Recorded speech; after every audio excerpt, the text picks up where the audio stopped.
When night falls and sound withdraws, the archive remains. The night is long, the air is still. Only what must continue, continues. The bottles are on the shelves where they were left, some full, some partially used, some empty and waiting to be returned to the supplier. Their positions were not arranged for the night. They are where the last person to handle them set them down, which is approximately where they belong, close enough that the room reads as ordered without any individual bottle being precisely in its designated place. The labels face outward on most of them. On a few, the label has rotated slightly, the text angled away from the aisle, readable only if a hand turns the bottle back. No hand turns it back tonight. The room is lit by a single overhead fixture, not the full bank of lights that the working hours require, but the overnight lamp, lower wattage, positioned toward the center of the ceiling. The light falls from there in all directions. Most of it reaches the floor, the counter surfaces, the edges of the shelves. Some of it reaches the bottles. Where the light enters a glass bottle, it slows. Not by much. Glass is not opaque. The light passes through. The delay is a fraction of what it would take to measure with ordinary instruments. But the slowing is real, and the slowing changes the direction of the light. At the curved surface of a bottle, the light arriving from the lamp at one angle exits into the glass at a different angle, bent toward the perpendicular of the surface, bent by an amount determined by the ratio of how fast light moves in air to how fast it moves in this particular glass. The ratio is fixed. It is a property of the material, present in every bottle on these shelves, the same in the full bottles and the empty ones, the same tonight as it was when the bottles were made. The light bends. The bend is the same every time. What changes is the geometry of the surface. The light enters, the curve of each bottle, the thickness of the glass at each point, the shape that the manufacturer pressed the molten glass into before it cooled and fixed its form. A cylindrical bottle bends the light differently from a square one. A bottle with a narrow neck bends it differently at the shoulder than at the base. The light passing through any bottle on these shelves is taking the path that the shape of that bottle determines. The path fixed into the glass when the form was decided, present in every photon that passes through at this angle, at this hour, in this room. The glass in the bottles is not uniform in its thickness. At the base, where the molten glass pooled before the form was set, the walls are thicker. At the shoulder, where the glass was pulled upward and outward, the walls are thinner. The difference in thickness produces a difference in how far the light travels through the material before it exits. A thicker wall means more glass, more slowing, a greater total deflection by the time the light emerges on the far side. The light that exits through the base of a bottle has been deflected more than the light that exits through the shoulder. The pattern of light the bottle casts on the shelf behind it is the map of its own wall thickness, projected outward by the lamp above. The bottles are full of information about themselves, not in any way that announces itself, in the way that materials carry the record of how they were made, in the variation of thickness that the blowing and pressing produced, in the slight asymmetries where the glass moved unevenly as it cooled, in the refractive pattern each bottle casts when light passes through it. The information is in the glass. The light reads it out. Breath enters, breath leaves. Between breaths, the air holds its density.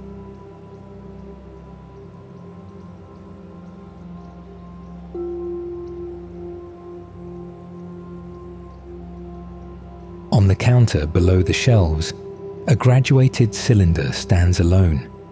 It is taller than the bottles around it, narrower, its walls thinner.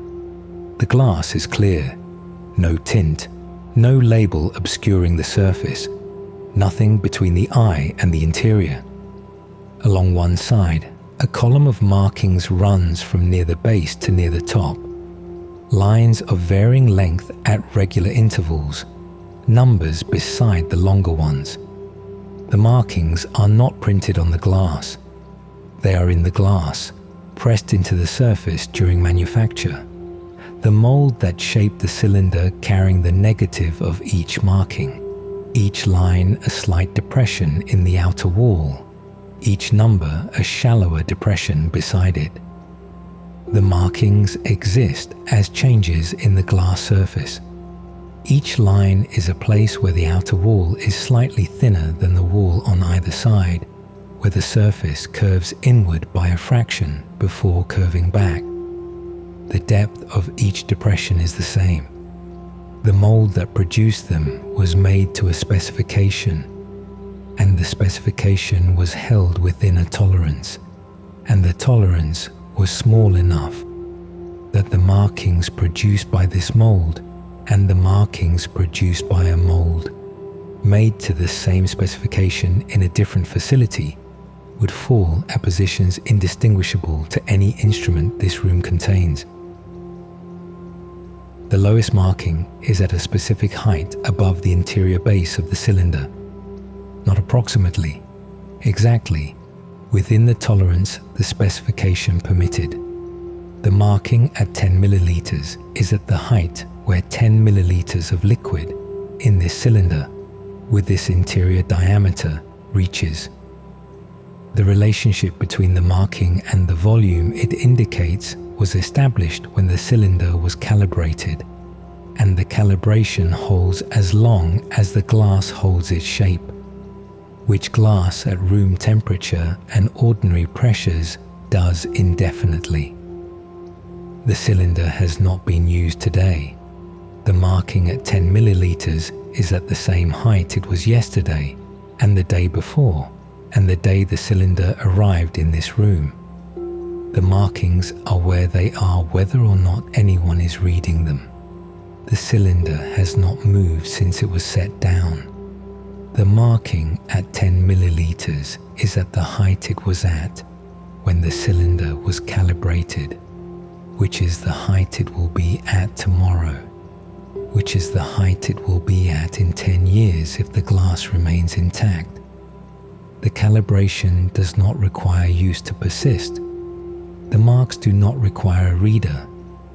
The relationship between the line and the volume it indicates exists in the geometry of the cylinder, held there by the stability of the glass, present in the empty room as in the working one. Breath enters, breath leaves. Between breaths, the air holds its density.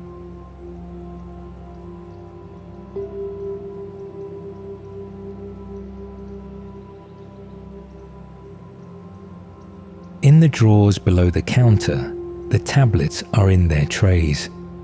Each tablet is a compressed form, powder that was measured, mixed, and then pressed between two dies under several tons of force. The powder particles forced into contact with each other. The contact close enough that the particles bond, the mass becoming a solid that holds its shape when the dies release. The shape the dies pressed is the shape the tablet has now. A specific diameter, a specific thickness, a specific curvature to the faces. the same across every tablet produced in the same run on the same machine. The compression that made the tablet is over. The force that produced it was applied and released in a fraction of a second, and the tablet that remained was the result. Not the force itself, but the state the force produced. The particles bonded at their contact points, the shape held by the bonds rather than by the continuing application of pressure. The tablet in this drawer was compressed months ago in a facility elsewhere, by a machine that has since compressed many other tablets. The compression is gone. The form it produced is here. The tablet holds its shape against the forces that would change it. Humidity enters the tray slowly through the seal that is not perfect. The moisture touches the tablet's surface, finds the bonds between the outermost particles, works into the small spaces between them. This happens slowly, at the rate that moisture moves through a compressed solid, and the tablet that has been in this tray for a month has received more of this than the tablet that arrived last week.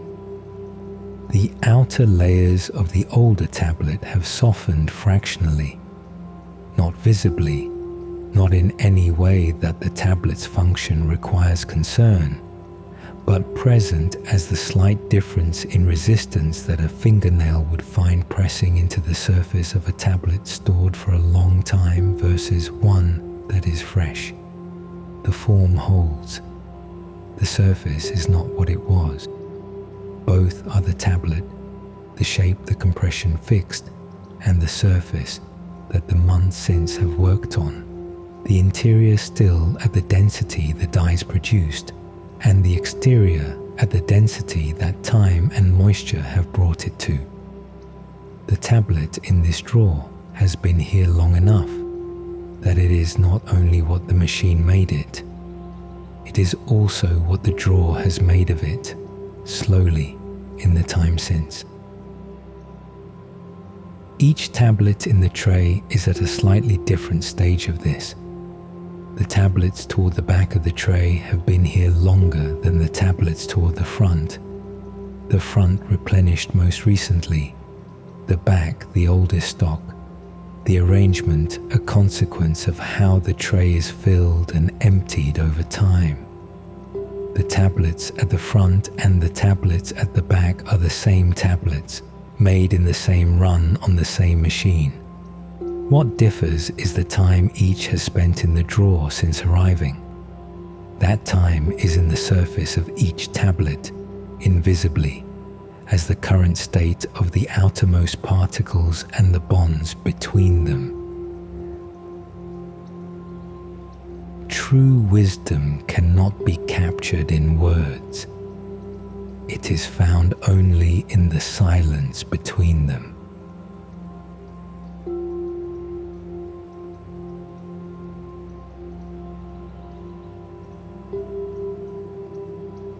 The drawers themselves carry a different record. Each drawer is wood, a dense, close-grained species chosen for dimensional stability, for resistance to the humidity cycling that a room like this produces over years of use. The front face of each drawer is smooth, finished to a surface that cleans easily, that does not absorb the residue that pharmaceutical work deposits on surfaces. The sides and the base are less finished. These surfaces contact the frame of the cabinet, not the hands of the person using it. Where the hand contacts the drawer, the wood is different. The pull is centered on the front face, slightly below the midpoint of the height. At that point, the finish has been worn by years of the same grip. Not removed, not damaged, but worked into a state that is distinguishable from the finish on either side. The oil from many hands has entered the wood at that point, darkening it fractionally, changing the way it reflects the overhead light.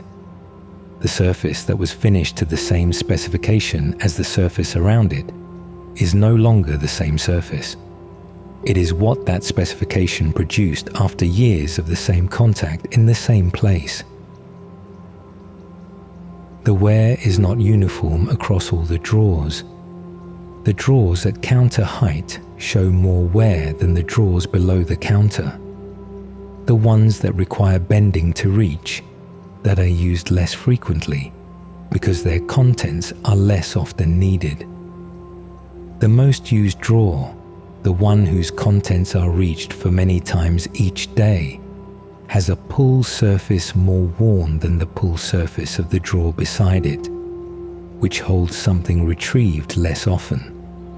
The wear distribution across the cabinet face is the record of what is needed often and what is needed rarely, pressed into the wood by the accumulated friction of the same actions performed in the same place. Over the years this cabinet has stood here. The wood did not intend to record this. It received the contact and changed at the rate the contact and the material allowed. The record is in the surface because the surface was present for the contact, nothing more. A different cabinet in a different dispensary, holding the same contents in the same arrangement, would carry a different wear pattern if the people who used it reached differently, if the most needed drawer was on a different side, if the hand that most often pulled was a different hand. The wear is specific to this cabinet, this room, this sequence of uses. It is not transferable.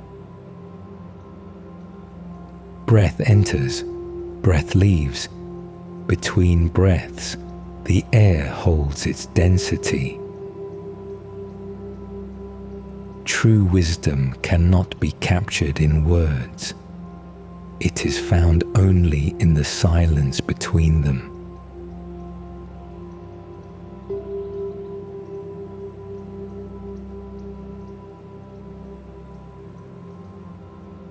The light from the overnight lamp reaches the graduated cylinder on the counter.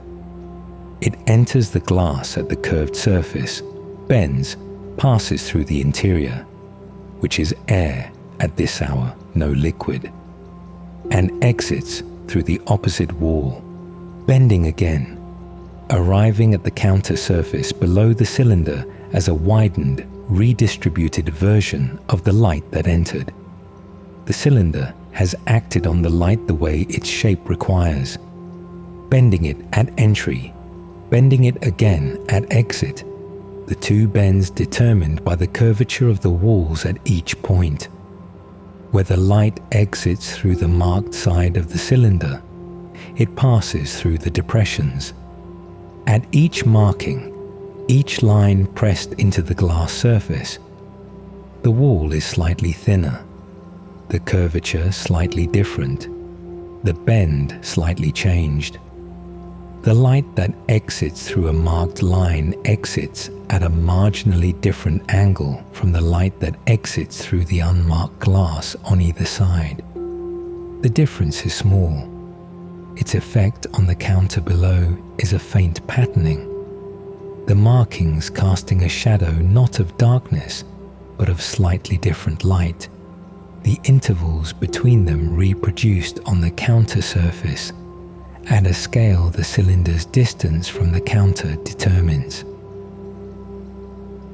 The intervals on the counter are the intervals of the markings projected. The spacing between the shadow of the 10 milliliter line and the shadow of the 20 milliliter line corresponds to the spacing between those markings on the glass, modified by the geometry of the projection. The lines are there on the counter, not as marks, not as anything that would survive the lamp being switched off, but as the current distribution of the light that the cylinder is producing from the lamp above. They are present now. They will be gone when the light changes. No one is reading them. The counter receives them the way it receives everything that falls on it.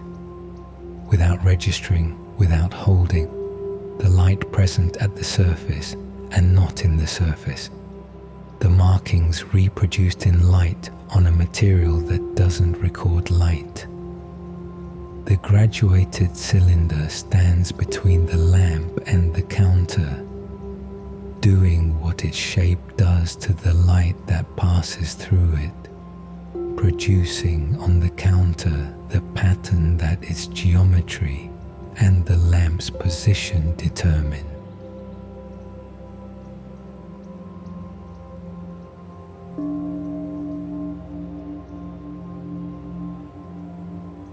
The bottles on the shelves are doing the same, each one bending the light that enters it according to the shape the manufacturer fixed in the glass, sending it outward at angles the material determines. The redistributed light falling on the shelves, the walls, the other bottles, the surfaces of this room that receive what the room's one lamp and the room's many glass objects together produce. The light in this room is not the light from the lamp. It is the light from the lamp after the glass has worked on it, refracted, redistributed, multiplied into directions that a single bare bulb would not have sent it. The glass does this without regard for the hour. The bottles on the shelves, the cylinder on the counter, the small vials in the cabinet above, all of them bending the light that reaches them at the angles their shapes require, all of them returning light to the room at angles the lamp alone would not have produced. The room is lit by the lamp and by the glass, by the fixed property of the material and the fixed geometry of the forms, operating together in the empty hours as in the working ones. The light taking the paths the glass provides, the paths present in the glass since the glass was made. The bottles stand where they were left. The light moves through them. True wisdom cannot be captured in words. It is found only in the silence between them. Breath enters, breath leaves. Between breaths, the air holds its density.